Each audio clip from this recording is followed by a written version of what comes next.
Good morning, good evening, everyone. This is Ludico Pekina with GAI Insights, where we rate AI daily news essential, important, and optional, saving you some time and pointing you in the right direction. I have John, Adam, Ankaj, and a special guest, Chris Curran. Chris is a great friend of John, so I will let John introduce Chris. Go ahead. Sure. Yeah, I've known Chris forever. Chris is right now he's a professor at Texas A&M teaching about technology and business strategy and innovation. And Chris is a deep technologist and also a business strategist and one of my dearest friends. He was always the guy who did the most innovative and important work that we're doing both at Diamond and PwC. So it's great to have you here, Chris. Can't wait to hear your insights. Awesome. Welcome. Thank Let's you. start with the first article. And by the way, the articles we're going to review are on our website, GAI Insights/articles. The first one, Ankash, please. Thanks, Luda. So the first one that we have for today comes from Alliance, and it talks about the impact of Alliance GPT. Yeah, it's an interesting case where Alliance Insurance, a large insurance company, implemented chat for all of their folks, all of their employees early on. John, what did you think about this? Yeah, I was going to give this an optional. Look, it's an important company. It's highly regulated, widely used. But I recognize something when I used to run marketing at PwC. We had a phrase we called the dullinator, which is you take a really interesting, important article with lots of good facts and quotes and so forth. You give it to risk and quality and the brand people, and it comes back super dull. So, we had a core competency in making the interesting dull. And I think that's what has happened to this article. I'm sure that, somewhere somebody wrote a really, impassioned thing about, wow, look at all the great stuff we're doing. And then it got, well, we can't say that. We can't say that. We can't disclose that. So unfortunately, it's a really important topic, great firm, optional article. Yeah, there's no teeth, right? There's no impact numbers. It only says that it is available and used actively by 60,000 employees. Yeah, I'd be willing to bet that all that good stuff was in there before it got before cleansed. It disappeared. Well, you worked at GE, so you know what that's like. Yeah. Adam, Chris, any thoughts additional to what John said? No. Okay. Yeah, well, no, I was waiting to let Chris hop in first. Yeah, go ahead. Yeah, no, thank you. I think this actually ties to one of the articles that I'm on deck for, and I'll save the punchline. But I think that rolling something out organizationally at this stage with its all of the questions that we have about it, not to mention the lack of creativity in probably the temperature settings that they have in this stuff for the organization, probably makes it, like John said, I miss John's funnicisms like the dullicisms, dullards, but I think that that this sort of neuters a lot of the creativity. Yeah. Okay, let's rate it optional and proceed. I just did want to call out in this development and rollout part some good thought leadership there. This is why I was debatably important. It is a very big company, and it is a logo that a lot of people are going to recognize and accept. And showing this roadmap of how they started with 3.5 and then they moved to 4.0 and DALL-E with different use cases, and now we're already looking at implementing DeepSeek, is some ways a really, really nice sort of North Star in terms of the right approach. But it's lost to John and Chris's point in terms of the overall writing and the lack of teeth in any other context. So I can definitely support an optional. Okay, optional it is. Let's proceed, Ankash, please. Okay, the next one comes from VentureBeat, and it talks about Shadow AI, how unapproved AI apps are compromising security and what firms can do about it. Yeah, we talked about it yesterday, about people taking it on and building apps, and nobody knows about them, but they're using it at their job. So what did you think about this, Chris? So this is the flip side of the Alliance article in my take, and that is that this is the grassroots version of the top-down organizational rollout. And it reminds me a lot of all the other shadow X things that we've seen in the last 20, 25 years. At least we've called it that. I'm sure it's existed forever.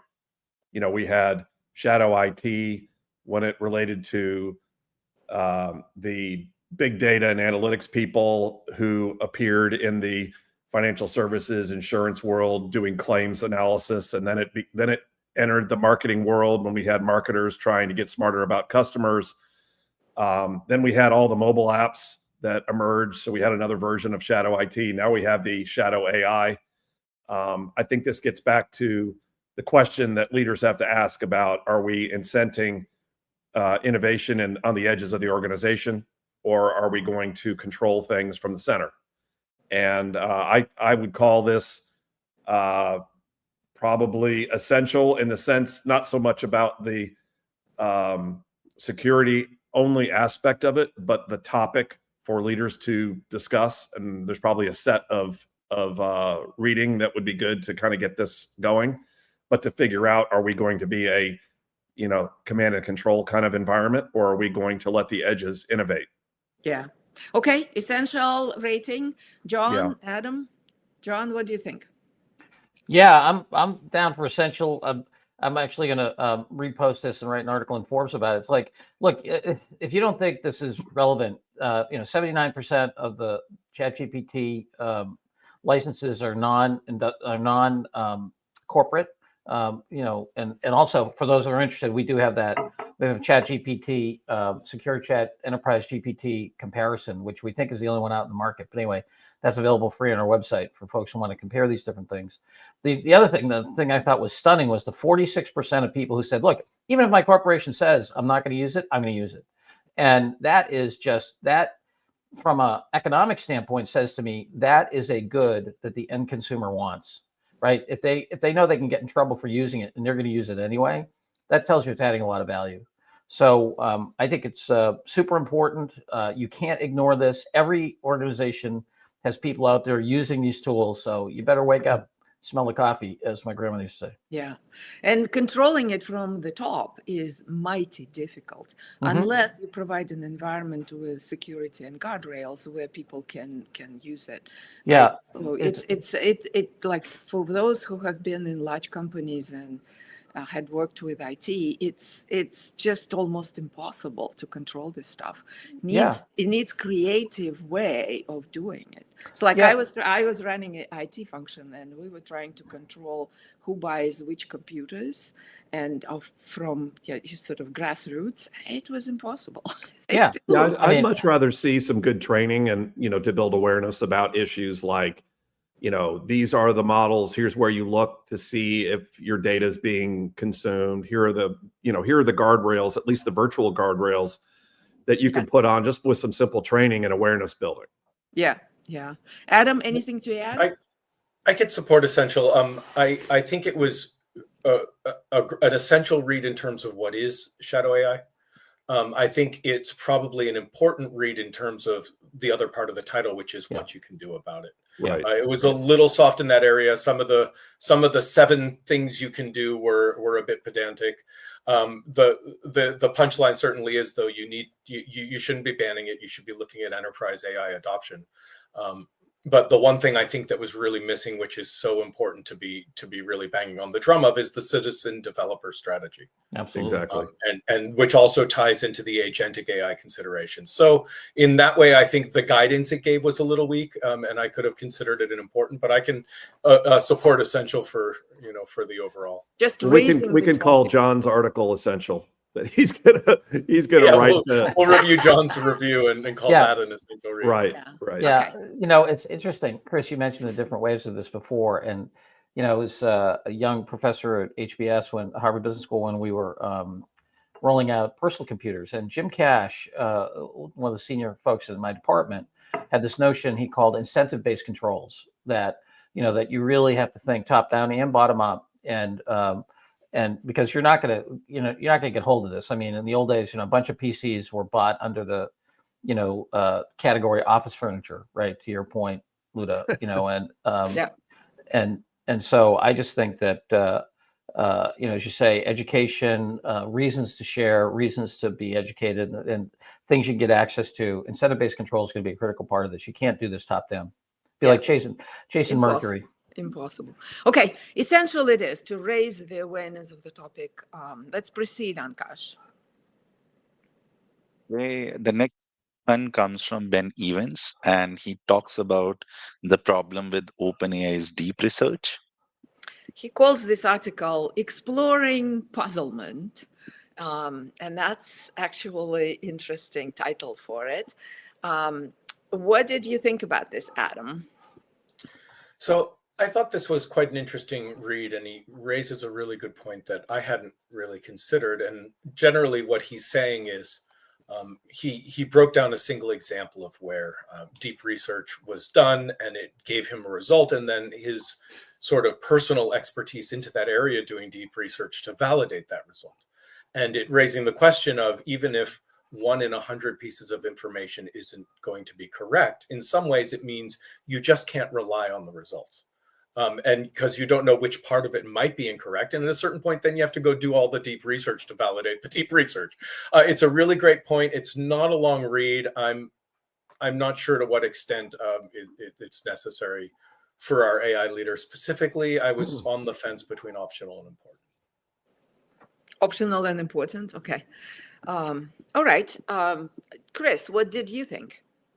Well, I'm a huge Ben fanboy. I've been reading his stuff forever. I read it every week. I think he's amazing. And I met him back in the Andreessen Horowitz days when we had a event with them.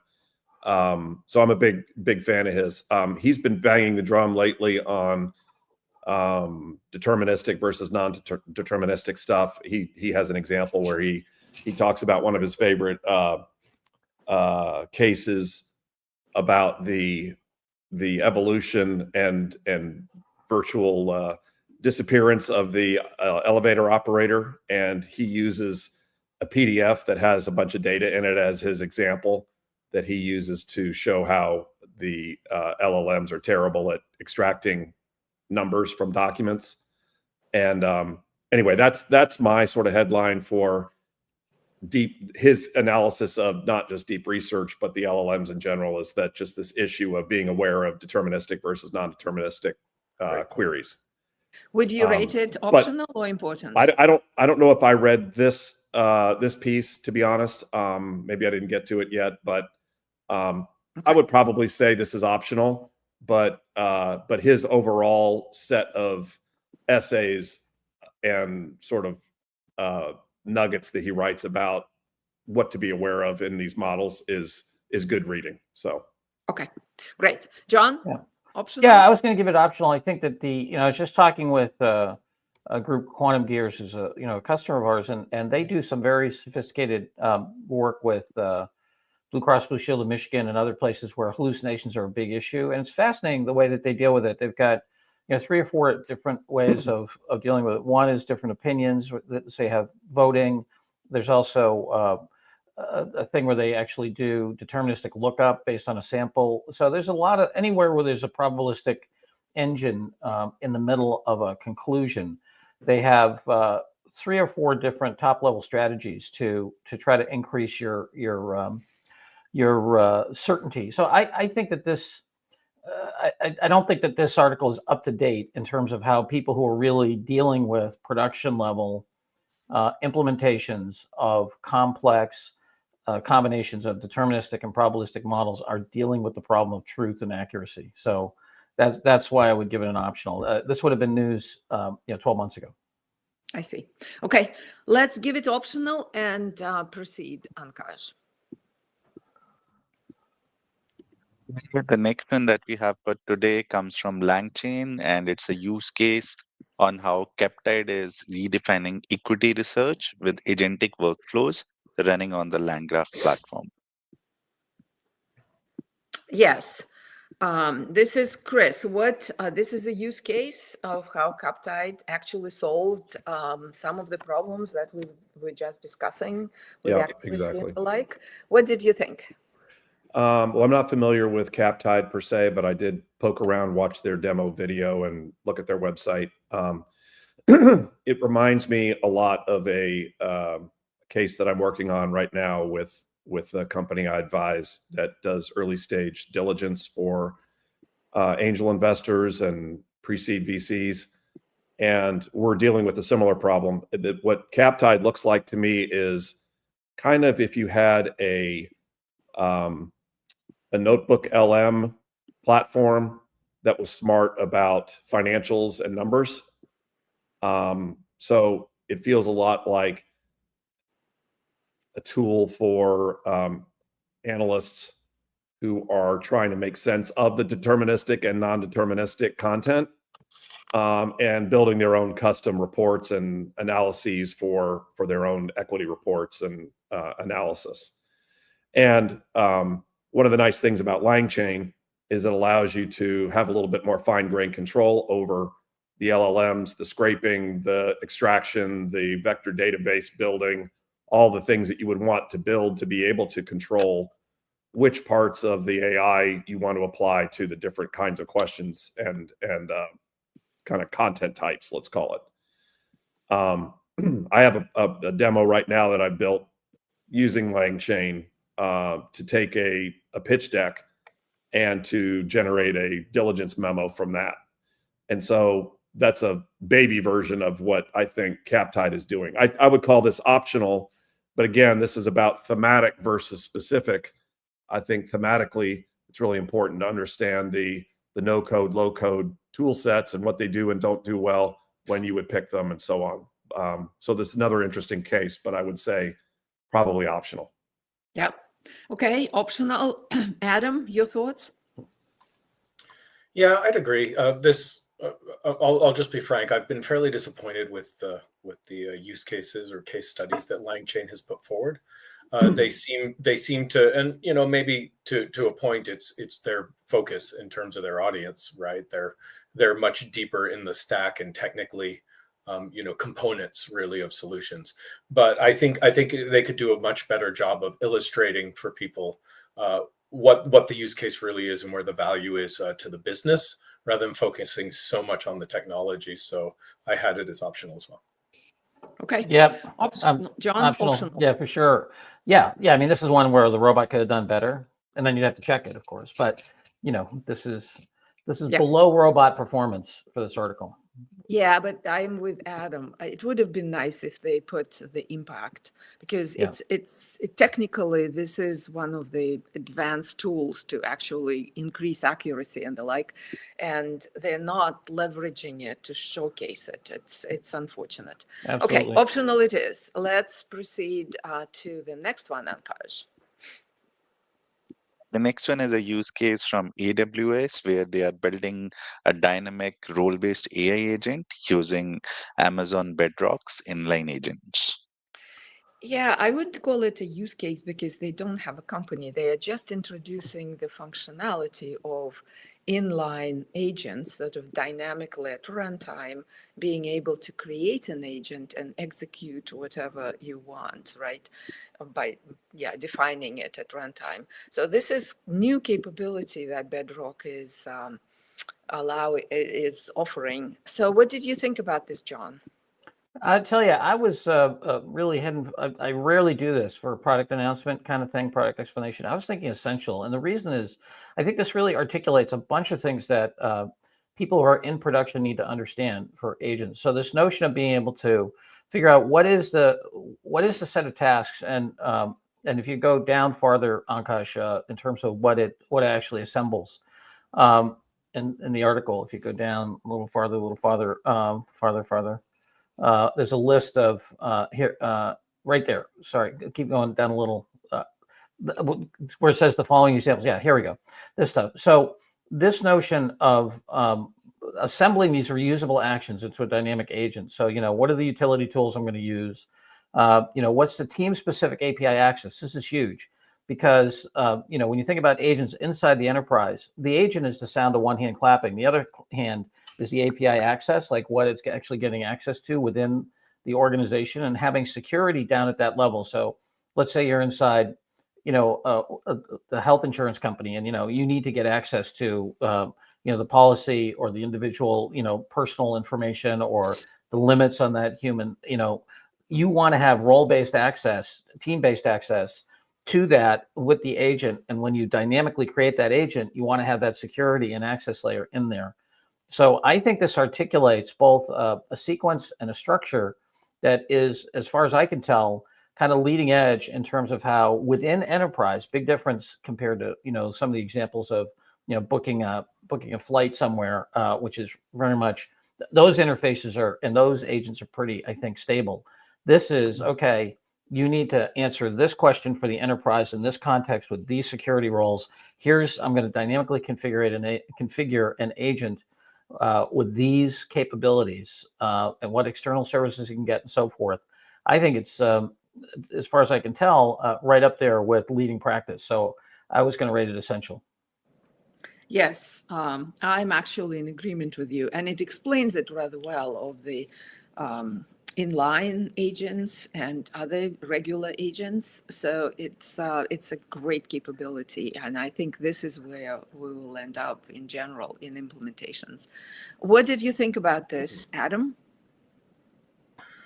Yeah, I think you raised some really great points, John. At first, I felt like I think I was approaching it more like a use case, and it has an example in there of how they approach it. But I felt like it was pretty poorly written and didn't give a lot of the detail. And yes, as you describe more broadly, I'm seeing that it not only just applies to Bedrock and AWS either.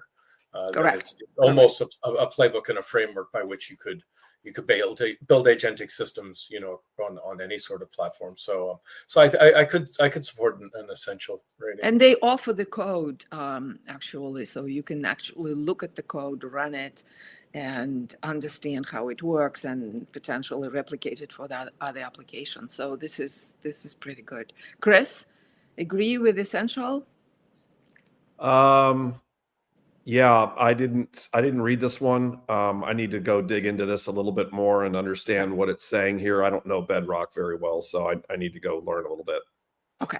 Yeah, Great. I think the thing that I really want to emphasize in this is important especially for the enterprise, right? Because a lot of the agentic talk is not about the enterprise. It's about an individual going into a mature market like travel and doing things. And that is a completely different problem than being inside the enterprise. Yep. Correct. I'm John. I'm totally with you. I'm very excited about this capability that they in the framework they're introducing. I think it's only very small number of enterprises that are ready for this. I think they're still experimenting with agents generically, right? Of what to do, where to put them, This is for the sort of people who are really advanced, but it will get there. So I'm really excited about this. Okay, essential it is. Let's proceed, Anka. The last one, yes, Luda. So the last one that we have for today is a research paper which talks about large language diffusion models. Yeah, so we gave it to Adam to decipher this mathematical gook. So Adam, I hope you will enlighten us here, please. So I'll probably overgeneralize and at some point not be accurate in my characterization, but I'll try and make it consumable at the same time. Hey, are you saying, Adam, you might hallucinate on this? Sorry, I certainly am after reading this article. So I've heard of diffusion models before, and often those are thought of in terms of when you're making images, and stable diffusion is fairly well known. And that's different from the approach that large language models take typically, which is what they call an auto-regressive model, as opposed to a diffusion model. And what they've done here is they've made a diffusion model, which is typically these image type models, but they've made one for language. So they're taking the diffusion model approach and using it to try and create something like a typical large language model, which has this different approach typically used, which is the auto-regressive style. It's fascinating. It's pretty significant in some ways because they actually achieve some fairly complementary results using this completely different approach. And at that, which then I had to go to the robot to help me with a little bit, it talks about one of the important things it addresses because of the way the technology works is what they call the reversal curse in large language models. And the example it gives is that if you train a model on the data that Valentina Tereshkova was the first woman to travel to space, it doesn't necessarily mean that it can then know how to answer the question, who was the first woman to travel to space? Because the information was given to it in a certain order, and it's trying to regress it effectively. And these models actually perform better in their training at that type of information. So it's fascinating research, significant and highly optional for our audience. Yeah, if there was an article actually summarizing it in like a couple of paragraphs, I think I would have put it as very important, because this is fundamental to the cost envelope of the training of these models. So by adopting this approach, you can cut the costs dramatically and not lose the functionality, because you don't need to do this one syllable at the time progression and prediction, right? So it is quite impactful. I agree with you, Adam. The question is, how do you present it? Even the summary doesn't, you can't quite understand it very well. You need to spend some time. So it's optional as a read, but very important topic of decoupling the two. Yeah, and I think this is largely a Chinese group of researchers as well. Is that correct? Yes. Yeah, and so yeah, I mean, I just continue to be fascinated by the algorithmic innovation that's going on. I mean, and this is material. I'll tell you, anybody who is, and I'm not, anybody who's laying down billions of dollars, to build these, or even hundreds of millions of dollars to build these large language models, God love them, because my goodness, there's so much uncertainty in terms of what the economics of these things are going to be and who's going to win out. Because these, I mean, the transformer algorithm brought us, this current phase of the revolution, and the other algorithms, whether it's liquid AI or these folks with diffusion models, and as you said, Luda, it has a material impact on the economics. I think it's just so dynamic right now. It's fascinating and difficult. This one optional, but this whole notion of paying attention to algorithmic innovation and architecting your enterprise in a way that can really use multiple models and that employ multiple algorithms is absolutely essential, because you do not want to get locked in to one algorithmic path. Okay, optional it is, but we'll try to convey the importance of it in the newsletter. Okay, great. So we are ready for the board. Top board. Yeah, while we're waiting for that, can I just say one thing? For those who are interested, Tom Davenport has a lovely book called All Hands on Tech, which is about citizen developers, and also has an HBR article that talks about it. He wrote some time ago, back in 23, and I put the link in the chat in this, and I'd recommend the book to you. Tom's very typical, thoughtful, insightful, comprehensive analysis. Thank you, John. Okay, we have 2 essentials and the rest are optional. Very cool. Thank you all. Thank you, Chris, for joining. Really appreciate your insights. Thank you. And we'll see you tomorrow.